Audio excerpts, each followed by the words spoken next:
कल्पना करो, अंधेरी रात है, समुद्र बिल्कुल शांत है, ठंडी हवा चेहरा काटती हुई गुजर रही है और उस काले पानी को चीरता हुआ एक विशाल जहाज आगे बढ़ रहा है। यह कोई साधारण जहाज नहीं था, यह इंसान के घमंड, सपनों और तकनीक की सबसे बड़ी मिसाल था।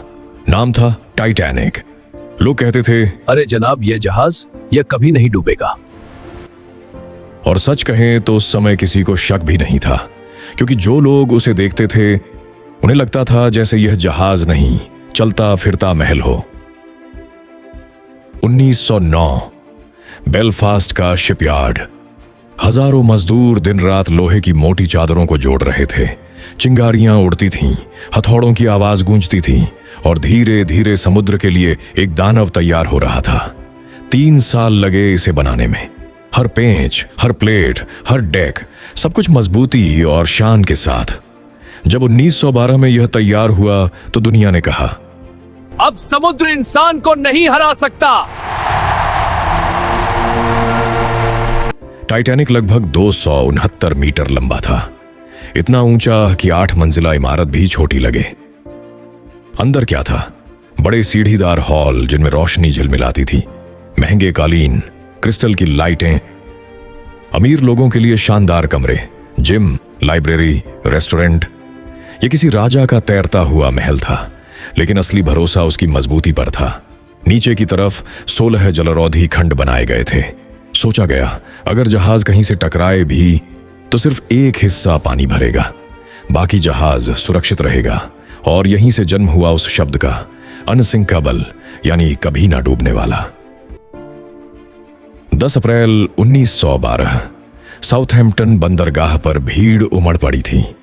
लोग सिर्फ देखने आए थे। कुछ लोग सफर पर जा रहे थे, कुछ नई जिंदगी शुरू करने, कुछ अमीर लोग शान दिखाने। जहाज पर लगभग 2200 लोग सवार थे। कप्तान थे एडवर्ड जॉन स्मिथ, अनुभवी, शांत, आत्मविश्वासी। कहा जाता है ये उनका आखिरी सफर था। इसके बाद वे रिटायर होने वाले थे। शुरुआत शानदार थी। पहला दिन, दूसरा दिन, समुद्र शांत था, मौसम साफ था, डेक पर लोग टहल रहे थे, बच्चे खेल रहे थे, अमीर लोग डिनर में हंस रहे थे। किसी को अंदाजा नहीं था कि 4 दिन बाद यही जहाज इसी समुद्र में अपनी आखिरी सांस लेने वाला है। और असली कहानी अभी शुरू भी नहीं हुई थी, क्योंकि 14 अप्रैल की सुबह समुद्र ने पहली चेतावनी भेज दी थी। बर्फ के पहाड़ रास्ते में थे। लेकिन सवाल यह है, क्या किसी ने उस चेतावनी को गंभीरता से लिया? 14 अप्रैल 1912 सुबह की ठंडी हवा डेक पर टहलते यात्रियों के चेहरे को छू रही थी। सब कुछ सामान्य था।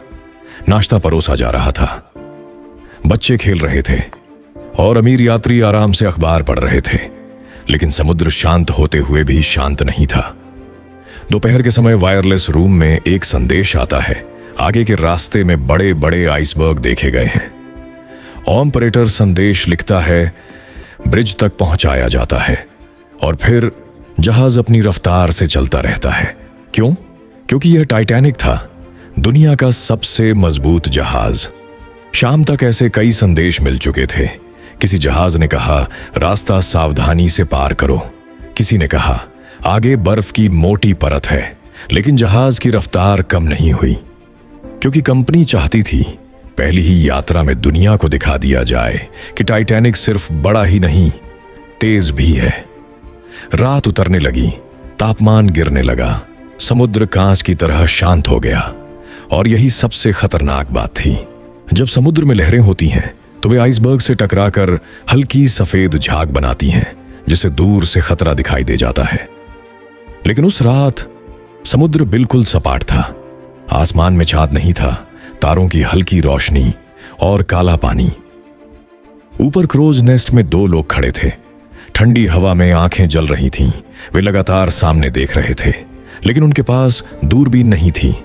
कल्पना करो, घना अंधेरा, बर्फीली हवा, और सामने अगर एक पहाड़ खड़ा हो तो उसे कितनी देर में देख पाओगे? रात के लगभग 11:30 टाइटैनिक पूरी रफ्तार से आगे बढ़ रहा था, लगभग 40 किलोमीटर प्रति घंटे की गति। नीचे लोग सो चुके थे, कुछ लोग देर रात की बातचीत में लगे थे। संगीत की हल्की धुन अब भी जहाज में गूंज रही थी। और तभी क्रोज नेस्ट में खड़े फ्रेडरिक फ्लीट की नजर सामने कुछ अजीब पर पड़ी।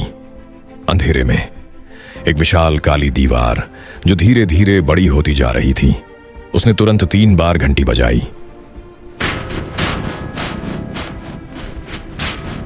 फिर फोन उठाया। सामने आइसबर्ग! सामने आइसबर्ग! ब्रिज पर खड़े अफसरों ने एक पल भी बर्बाद नहीं किया। आदेश दिया जल्दी गया, जहाज को तुरंत मोड़ो!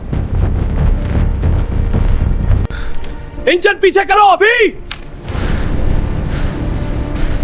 लेकिन इतना विशाल जहाज कुछ सेकंड में दिशा नहीं बदल सकता।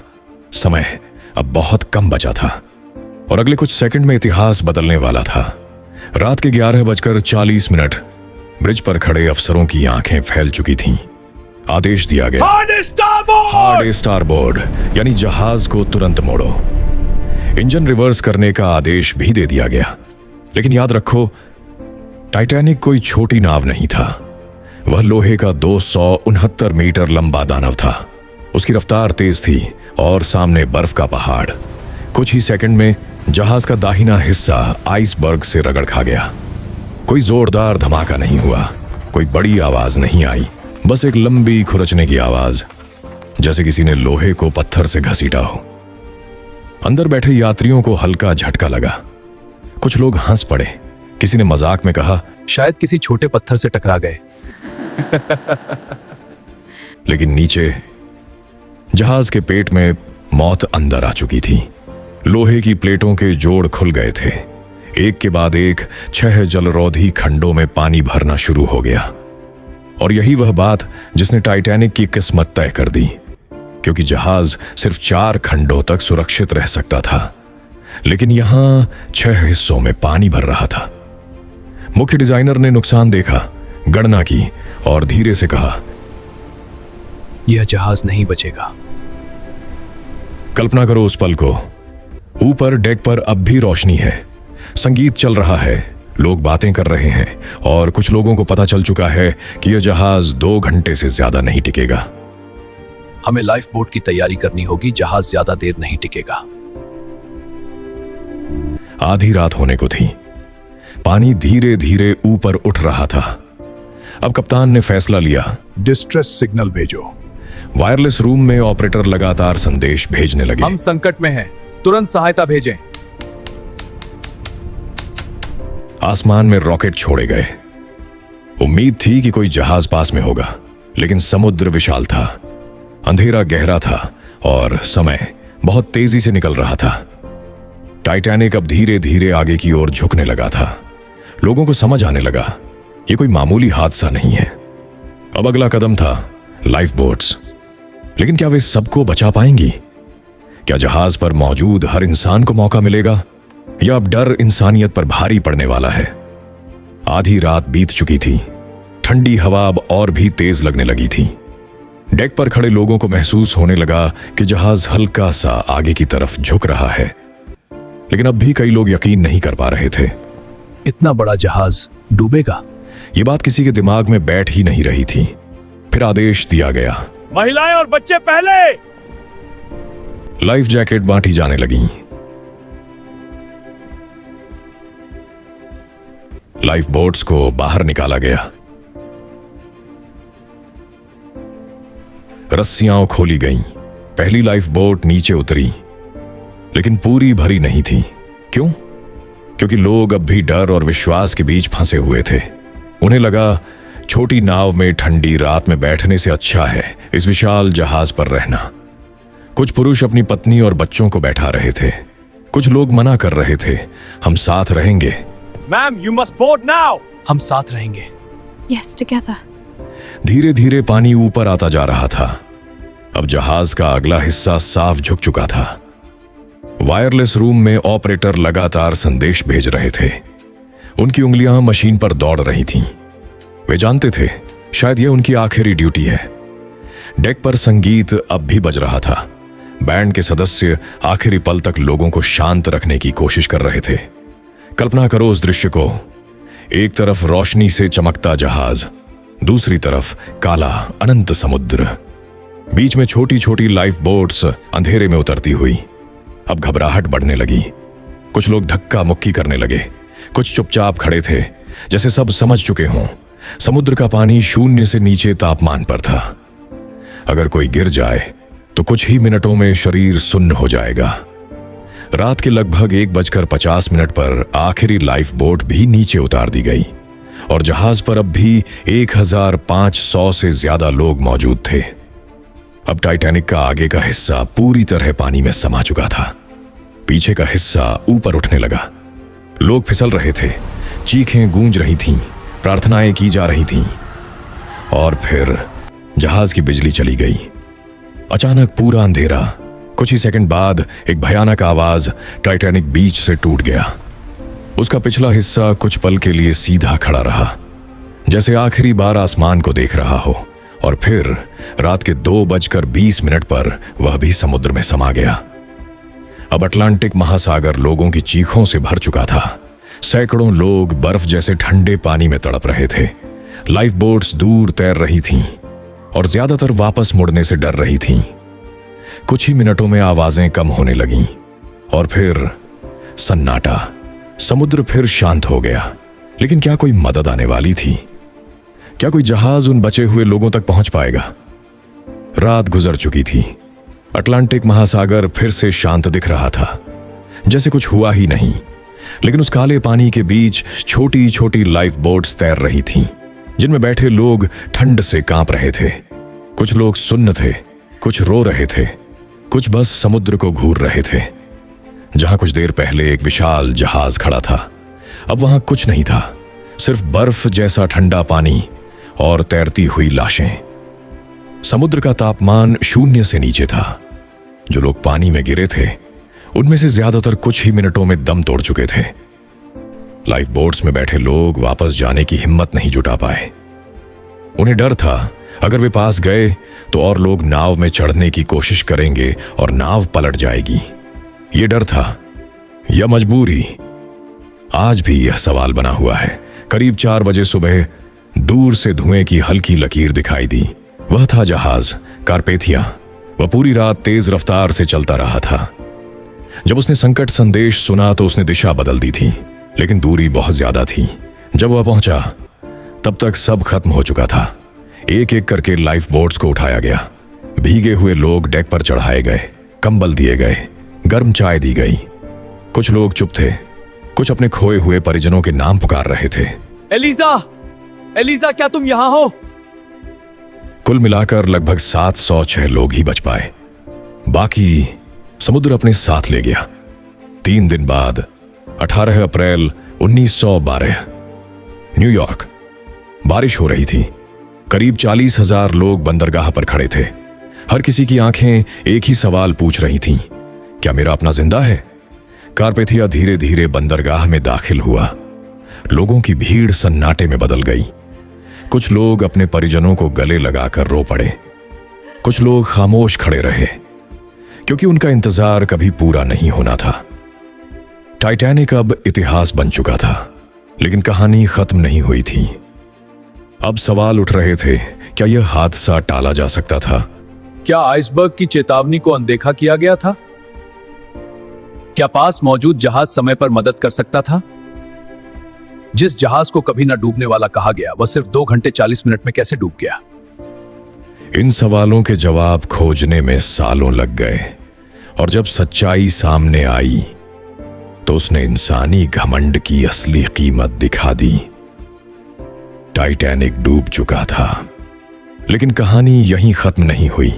अब शुरू हुई जांच। अदालतें लगीं, गवाह बुलाए गए, बचे हुए लोगों से सवाल पूछे गए। हर कोई जानना चाहता था, गलती किसकी थी? क्या कप्तान ने आइसबर्ग चेतावनियों के बावजूद जहाज की रफ्तार कम नहीं की थी? क्या आइसबर्ग की चेतावनियों को हल्के में लिया गया? क्या कंपनी को अपनी शान ज्यादा प्यारी थी? जांच में सामने आया, आइसबर्ग की कई चेतावनियां मिली थीं, फिर भी जहाज तेजी से आगे बढ़ता रहा। एक और चौंकाने वाली बात सामने आई। टाइटैनिक के पास जितनी लाइफ बोट होनी चाहिए थीं, उतनी नहीं थीं। नियम पुराने थे और किसी ने सोचा ही नहीं था कि इतना बड़ा जहाज डूब सकता है। लेकिन सबसे बड़ा सवाल था, क्या उस रात पास में कोई ऐसा जहाज था जो समय पर मदद कर सकता था?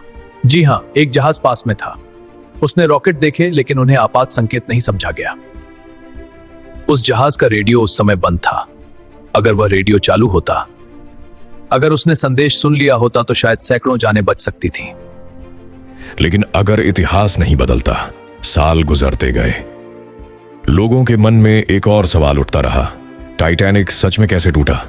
क्या वह एक ही टुकड़े में डूबा था या बीच से टूट गया था? लंबे समय तक कोई पक्का जवाब नहीं था।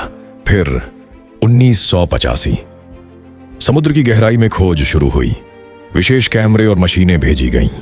आखिरकार करीब 12,500 फीट नीचे अंधेरे में एक विशाल ढांचा दिखाई दिया। वह टाइटैनिक था और सच चौंकाने वाला था। जहाज 2 हिस्सों में टूटा पड़ा था, आगे का हिस्सा अलग, पीछे का हिस्सा काफी दूर।